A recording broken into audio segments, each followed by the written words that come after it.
Halo, selamat sore dan selamat datang kembali di live podcastnya Psikolog IT. Dan hari ini kita akan bahas tentang forgiveness therapy, khususnya satu materi, temanya tentang 5 luka dasar atau 5 basic wounds yang seringkali dialami kita, ya Anda dan saya sepanjang kehidupan.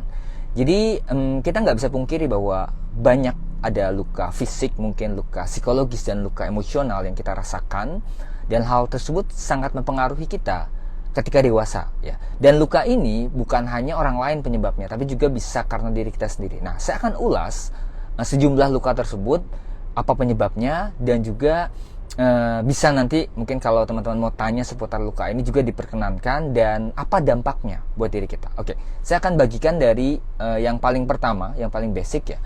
Semoga kelihatan ya teman-teman, semoga kelihatan. Boleh mungkin kalau yang kelihatan bantu saya mungkin tulis di komentarnya, oh kelihatan nih jelas gitu.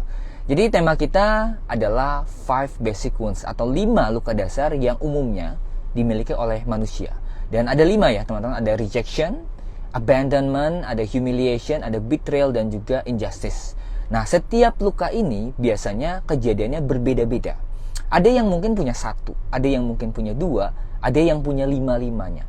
Tapi yang saya jelaskan lagi di pembukaan tadi, tema ini bukan untuk kita mengasihani diri sendiri, bernostalgia dengan kejadian masa lalu, nyalahin, wah karena orang tua saya nih, karena kejadian, karena trauma saya, bukan.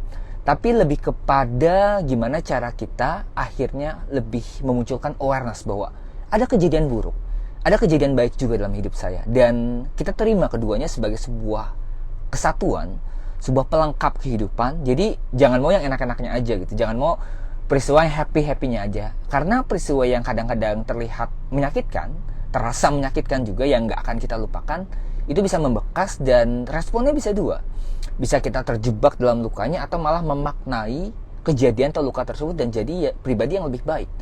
Karena gak selamanya kejadian buruk itu akhirnya dampaknya atau hasilnya jadi buruk juga. Ya, jadi salah satu dasar kita mau berubah, kita mau menjadikan diri kita lebih baik adalah self-awareness tentunya. Itu yang terus-menerus ya saya ucapkan kalau misalnya lagi live kayak gini. Tujuannya apa? Ya tujuannya awareness, lebih ke sana. Dan ketika saya menjelaskan ini bukan berarti saya juga nggak punya luka, nggak punya masalah dalam hidup. Saya punya banyak problem juga dalam hidup ya, jadi sama seperti teman-teman.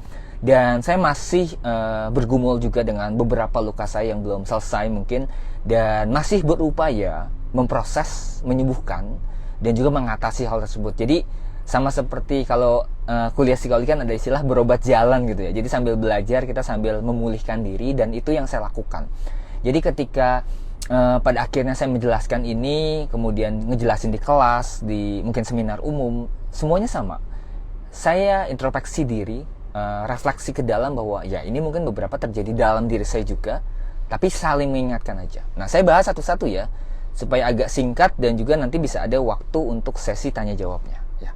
Pertama, luka yang ini agak kecil tulisannya. Saya sebenarnya ada slide yang lebih bagus, cuma karena tadi sempat buru-buru, jadi mohon maaf kalau misalnya ini tulisannya agak kecil. Tapi saya jelasin aja ya poinnya. Jadi yang pertama adalah luka karena penolakan atau rejection. Ini adalah luka yang banyak dialami oleh seorang anak tentunya, yang ketika dalam tahap masa kecilnya dia itu tidak diterima dengan baik oleh keluarganya. Entah misalnya ada kasus di mana dia memang tidak diinginkan, itu dalam banget ya buat saya. Atau yang kedua adalah mungkin dia pernah ingin diaborsi, atau anak yang lahir dari pasangan ayah dan ibu yang mungkin menikahnya karena dalam tanda kutip kecelakaan, married by accident, atau malah keluarganya baik-baik aja, tapi orang tuanya mengharapkan jenis kelamin yang berbeda dari anak tersebut. Nah, jadinya ada semacam penolakan.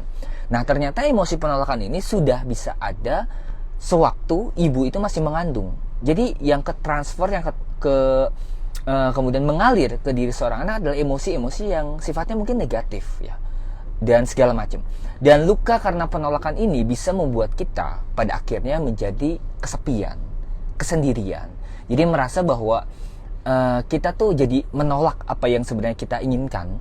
Kita sulit untuk memahami keinginan kita karena kita merasa bahwa saya nggak seharusnya dilahirkan di dunia ini. Agak-agak sedih ya. Nggak apa-apa, bukan waktunya untuk sedih-sedihan. Tapi mungkin beberapa dari teman-teman yang menonton, menyaksikan, mendengarkan ini juga mengalami hal yang sama. Saya nggak tahu berapa banyak. Tapi ketika kita merasa nggak ada teman, kesepian berkepanjangan, kok saya ngerasa sendirian ya, atau kok saya merasa bahwa saya nggak seharusnya dilahirkan, itu wajar teman-teman. Tapi bukan perasaan yang harus dibenarkan terus, bahwa setiap ada kesempatan untuk berubah. Dan ketika teman-teman sudah diberi kesempatan untuk hidup, itu kan kesempatan baik ya, untuk kita menjalani dengan sebaik-baiknya. Nah, ada beberapa gangguan yang akan menyertai ketika seorang itu punya luka di dalam dirinya, itu penolakan. Yang pertama adalah mudah panik ya, lebih mudah cemas, jadi pencemas. Kemudian pada beberapa situasi jadi panic attack-nya muncul, kemudian lebih banyak overthinking, dan membandingkan tentunya dengan kehidupannya dengan kehidupan orang lain, dan yang tadi ada kesepian yang berkepanjangan yang dia rasakan itu. Dan ada juga gangguan makan ya, seperti bulimia, anoreksia, kalau tahu misalnya diet berlebihan, memuntahkan kembali ketika makan. Nah, itu sebenarnya karena penolakan. Ada juga beberapa kasus yang saya temui di ruang konseling dan juga ruang terapi, di mana seseorang itu akhirnya hidup tapi bingung, nggak tahu arahnya mau kemana. Ada fenomena quarter life crisis yang kadang-kadang menetap ya, nggak berakhir, padahal kan quarter life crisis itu biasanya ada di usia startnya 14 tahun sampai dengan 21 ya. Jadi perubahan antara remaja akhir awal dan juga dewasa awal. Tapi kalau untuk orang-orang yang mengalami perasaan penolakan ini, seperti sulit menemukan tujuan akhirnya. Nah, mungkin teman-teman alami juga. Itu yang pertama ya. Nanti boleh kalau tanya soal itu. Saya bahas satu-satu dulu nih, ada 5 soalnya banyak. Yang kedua adalah abandonment. Ini juga sempat kita singgung kemarin di pembahasan tentang fatherless dan juga keluarga yang meninggalkan atau absennya sosok orang tua dalam kehidupan. Jadi abandonment adalah kejadian di mana seorang itu ditinggalkan, diabaikan, entah itu biasanya utamanya oleh figur orang tua, caregiver utamanya. Jadi orang tuanya mungkin ada, tapi seperti nggak ada, mengabaikan secara fisik, mengabaikan secara emosional, nggak pernah ditanya, nggak pernah diajak ngobrol. Itu pertama. Yang kedua adalah ketika seorang anak tumbuh di keluarga yang mungkin bercerai, berpisah, atau bahkan yang mungkin lebih dalam ya, orang tuanya meninggal, jadi hilang, keberadaannya jauh, atau memang secara fisik nggak ada, dan itu bisa memunculkan abandonment. Nah, orang-orang dengan abandonment juga mungkin serupa dengan yang rejection tadi, ada perasaan kesepian, ada mood yang berubah-ubah ya kalau kita lihat. Kemudian ada permasalahan dengan kemandirian, jadi kadang-kadang lebih tergantung sama orang. Jadi responnya dua sih, seorang dengan luka abandonment yaitu terlalu tergantung, jadi dependence banget sama orang, mengikat. Kalau misalnya punya teman, punya pacar, punya pasangan, itu mengikat banget karena ada abandonment issue. Atau yang kedua, malah jadinya dia punya trust issue, nggak mudah percaya. Kalau misalnya berhubungan sama orang, akhirnya terlalu mandiri, kayak nggak ada orang yang bisa bantu saya gitu. Orang tua saya aja tidak bisa dipercaya atau meninggalkan saya, gimana saya mau percaya sama orang lain. Nah, mungkin dalam pikirannya ada seperti itu ya, perasaan. Tadi ya, beberapa gangguan yang bisa aktif dan menyertai adalah seperti merasa kesepian yang berkepanjangan, sama ya, kemudian negative thinking, trust issue, dan juga ada gangguan mood yang berubah-ubah, terlalu posesif, ada juga terlalu mengikat, atau malah ada terlalu meledak marahnya juga bisa aja itu ya. Mungkin ada teman-teman yang relate dengan dua luka yang saya jelaskan tadi, nggak apa-apa. Saya bilang tadi ya, bukan menyalahkan masa lalu, bukan nyalahin orang tua, nyalahin kejadian, enggak, lebih kepada awareness-nya. Saya punya ini, gimana cara saya ngatasin dan bergumul, berjuang untuk ngadapinnya, itu ya. Yang ketiga, humiliation. Ini adalah penghinaan, pernah direndahkan dan juga dipermalukan di depan banyak orang. Jadi diejek, entah itu di rumah, dibully di sekolah, ataupun banyak kejadian-kejadian yang akhirnya membuat diri kita ngerasa minder, gambar dirinya rusak, ngerasa nggak cukup baik. Banyak banget lah kejadian-kejadian seperti itu. Dan pada akhirnya tanpa sadar, seorang ini cukup nggak nyaman sih ketika kita dewasa ya. Banyak kasusnya juga dia merasa layak untuk dihina, layak untuk dipermalukan, layak untuk dibully ya, karena merasa nggak cukup baik. Dan pada akhirnya jadi pribadi yang people pleaser, susah untuk nolak permintaan orang lain, itu pertama.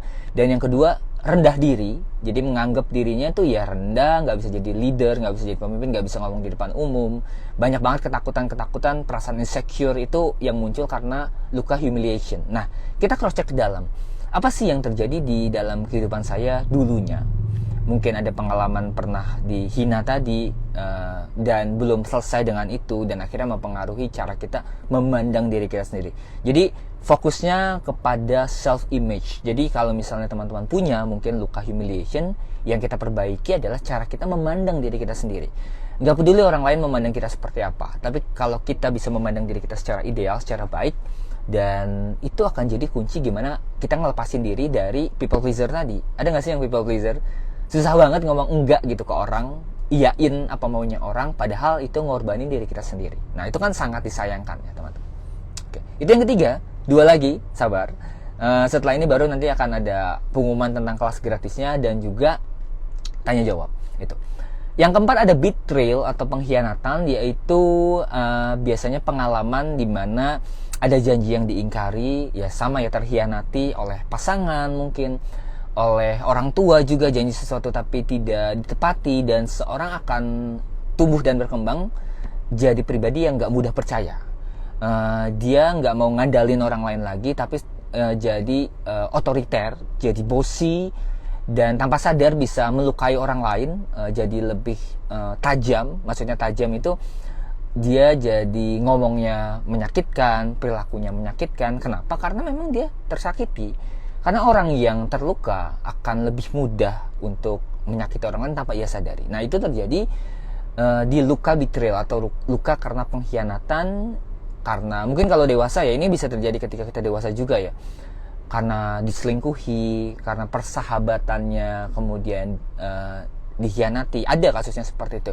Udah deket banget sama seorang, kemudian orangnya bohong atau malah nyelakain dari belakang, itu ada, dan itu ada luka-luka betrayal dalamnya. Nah, mungkin mengalami juga ya. Dan yang terakhir, udah tadi yang keempat, dan ini yang kelima, teman-teman, adalah injustice, ketidakadilan. Nah, kalau kita lihat, injustice ini adalah muncul dari orang tua yang terlalu otoriter, terlalu menekan, terlalu menuntut seorang anak, dan juga membandingkan. Contohnya misalnya fenomena urutan kelahiran, anak tengah atau anak pertama yang dituntut berlebihan, anak tengah yang kemudian dibandingkan dengan kakaknya atau dengan adiknya, dituntut harus begini, harus begitu. Atau misalnya anak tunggal yang dibandingkan dengan saudaranya. Jadi banyak banget kasus-kasus seperti itu. Nah, akhirnya orang dengan luka injustice ini berusaha untuk mencapai sesuatu yang bukan keinginannya. Jadi dia itu berusaha mengejar validasi, mengejar kesempurnaan. Jadi kritik berlebihan, suka ngebandingin diri dengan orang lain ya. Itu jadi makanan sehari-hari dia. Kemudian jadi overachiever, pengen capai ini, pengen capai itu, banyak banget impian tujuannya. Tapi sebenarnya bukan buat diri sendiri, tapi lebih kepada saya mau buktiin bahwa saya bisa. Saya mau buktiin ke orang tua saya bahwa saya bisa berhasil. Jadi workaholic, kerja mulu gitu ya. Nggak ada waktu healingnya gitu ya, nggak ada waktu liburannya. Ya bisa jadi karena luka ini injustice, overthinking, terlalu perfeksionis, dan juga kaku terhadap aturan. Jadi lebih kepada kalau saya mau ini harus ini, dan kalau misalnya nggak bisa ya gimana pun cara harus bisa. Nah, itu untuk yang mengalami injustice. Nah, kalau misalnya teman-teman punya pertanyaan terkait dengan 5 luka dasar tersebut yang sudah saya jelaskan, bisa ya setelah ini gimana cara ngatasinnya. Kalau punya ini kemudian penyebabnya apa dan kemudian dampaknya apa, itu bisa. Nah, tapi sebelum masuk ke sana, saya mau infokan tentang salah satu kegiatan atau event yang akan diadakan di hari Kamis ini. Itu free, gratis. Jadi setiap bulan tuh kita ada event gratis ya, buat teman-teman yang belum tahu. Minggu lalu tuh ada juga, dan temanya apa ya, saya lupa. Saya ingat-ingat dulu. Minggu lalu temanya apa sih, teman-teman? Ada yang ikutan gak sih? Oh, ini temanya public speaking for introvert. Itu seru sih, seru ya. Ada sekitar 80-an orang yang ikutan, dan kita ada prakteknya juga kemarin tuh, dan menarik banget karena kita ada 2 series, ada yang The Power of Introvert dan juga ada Public Speaking for Introvert, dan itu sudah selesai ya teman-teman. Semoga nanti ada kelas lanjutannya atau kelas yang bisa teman-teman tonton ulang, tapi nanti, sekarang belum ada. Nah, sekarang saya mau share tentang yang event yang akan diadakan baru-baru ini, sebentar lagi, yaitu forgiveness therapy.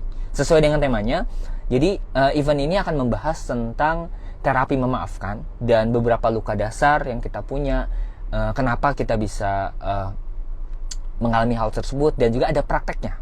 Jadi teman-teman akan ikutan sesi live terapi bareng dengan saya. Kita akan mencoba mempraktekkan salah satu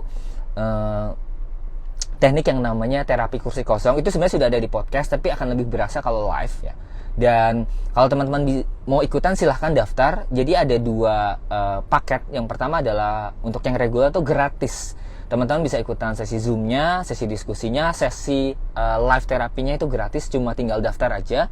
Kontaknya ada di sini ya, pendaftarannya. Atau yang kedua, teman-teman mau dapat sertifikat, kemudian mau dapat sesi rekamannya, dan juga mau dapat audio panduan net.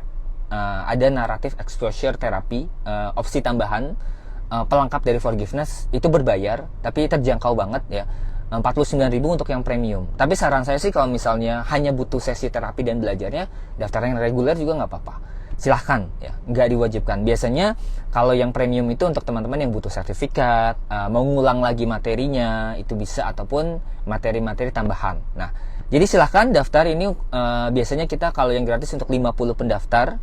Dan kalau udah daftar jangan lupa ikutan ya, karena khawatirnya udah daftar kayak kemarin yang daftar 120, tapi yang masuk ke ruang Zoom itu sekitar 80-an, 90 lah.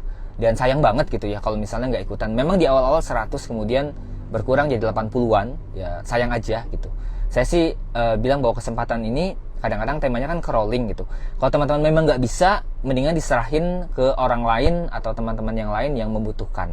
Nah, silakan kalau mau daftar, bisa ke adminnya ya, langsung kasih data teman-teman mau yang free atau yang premium.